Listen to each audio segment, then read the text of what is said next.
श्रीगणपति अथर्वशीर्षम्। ॐ भद्रं कर्णेभिः शृणुयाम देवाः, भद्रं पश्येमाक्षभिर्यजत्राः, स्थिरैरङ्गैः स्तुष्ट्वां सस्तनुभिः व्यशेम देवहितं यदायुः। ॐ स्वस्ति न इन्द्रो वृद्धश्रवाः, स्वस्ति नः पूषा विश्ववेदाः, स्वस्ति नस्तार्क्ष्यो अरिष्टनेमिः, स्वस्ति नो बृहस्पतिर्दधातु। ॐ शान्ति शान्ति शान्तिः। ॐ नमस्ते गणपतये, त्वमेव प्रत्यक्षं तत्त्वमसि, त्वमेव केवलं कर्तासि, त्वमेव केवलं धर्तासि, त्वमेव केवलं हर्तासि, त्वमेव सर्वं खलविदं ब्रह्मासि, त्वं साक्षादात्मासि नित्यं। ऋतं वच्मि सत्यं वच्मि, अवत्वं माम् अववक्तारम् अवश्रोतारम् अवदातारम् अवधातारम् अवनुजानम् अवशिष्यम् अवपश्चात्तात् अवपुरस्तात् अवोत्तरात्तात् अवदक्षिणात्तात् अवचोर्ध्वात्तात् अवाधस्तात्। सर्वतो मां पाहि पाहि समन्तात्। त्वं वाङ्मयस्त्वं चिन्मयः, त्वम् आनन्दमयस्त्वं ब्रह्ममयः, त्वं सच्चिदानन्दद्वितीयोऽसि, त्वं प्रत्यक्षं ब्रह्मासि, त्वं ज्ञानमयो विज्ञानमयोऽसि। सर्वं जगदिदं त्वत्तो जायते, सर्वं जगदिदं त्वस्तिष्ठति, सर्वं जगदिदं त्वयि लयमेषति, सर्वं जगदिदं त्वयि प्रत्येति। त्वं भूमिरापो नलो निलो नभः, त्वं चत्वारि वाक्पदानि, त्वं गुणत्रयातीतः, त्वं कालत्रयातीतः, त्वं देहत्रयातीतः, त्वं मूलाधारस्थितोऽसि नित्यं, त्वं शक्तित्रयात्मकः, त्वां योगिनो ध्यायन्ति नित्यं। त्वं ब्रह्मा त्वं विष्णुस्त्वं रुद्रस्त्वं इन्द्रस्त्वं अग्निस्त्वं वायुस्त्वं सूर्यस्त्वं चन्द्रमास्त्वं ब्रह्मभूर्भुवः स्वरो। गणादिं पूर्वमुच्चार्य वर्णादिं तदन्तरम् अनुस्वारः परतरः, अर्धेन्दुलसितं तारेण रुद्धम् इत्येतव मनुस्वरूपं।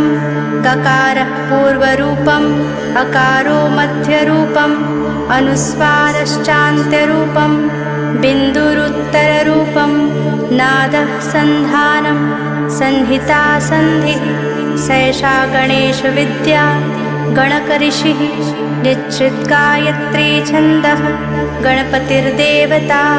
ॐ गं गणपतये नमः।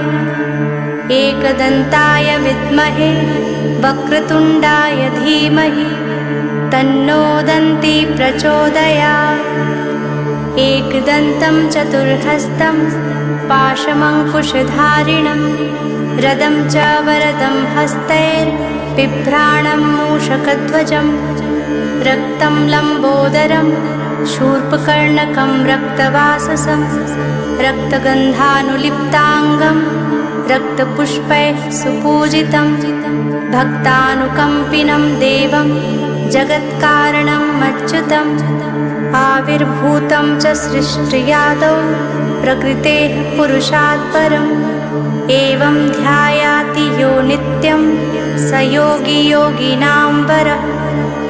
नमो व्रात्पतये नमो गणपतये, नमः प्रमथपतये, नमस्तेऽस्तु लम्बोदराय एकदन्ताय, विघ्ननाशिने शिवसुताय श्रीवरदमूर्तये नमः। एतदथर्वशीर्षं योधीते स ब्रह्मभूयाय कल्पते, स सर्वविघ्नैर्न बाध्यते स सर्वतः सुखमेधते स पञ्चमहापापा प्रमुच्यते सायमधियानो दिवसकृतं पापं नाशयति प्रातर्धियानो रात्रिकृतं पापं नाशयति सायं प्रातः प्रयुञ्जानो अपापो भवति सर्वत्राधियानोपविघ्नो भवति धर्मार्थकाममोक्षं च विन्दति इदम् अथर्वशीर्षम् अशिष्याय न देयं यो यदि मोहात् दास्यति स पापीयान् भवति सहस्रावर्तनात् यं यं कामं धीते तं तमनेन साध्येत् अनेन गणपति अभिषिञ्चति स वाग्मी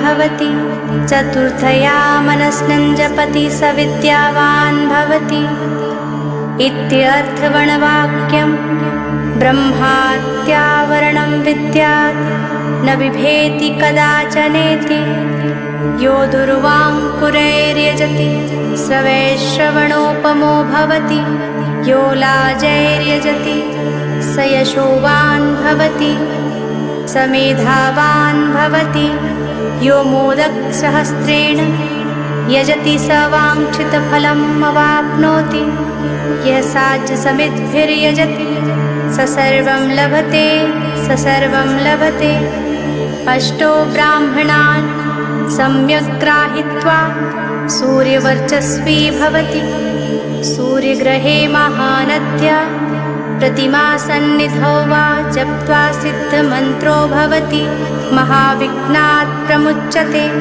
महापापात् प्रमुच्यते महादोषात् प्रमुच्यते स सर्वविद् भवति स सर्वविद् भवति य एवं वेद इत्युपनिषत्।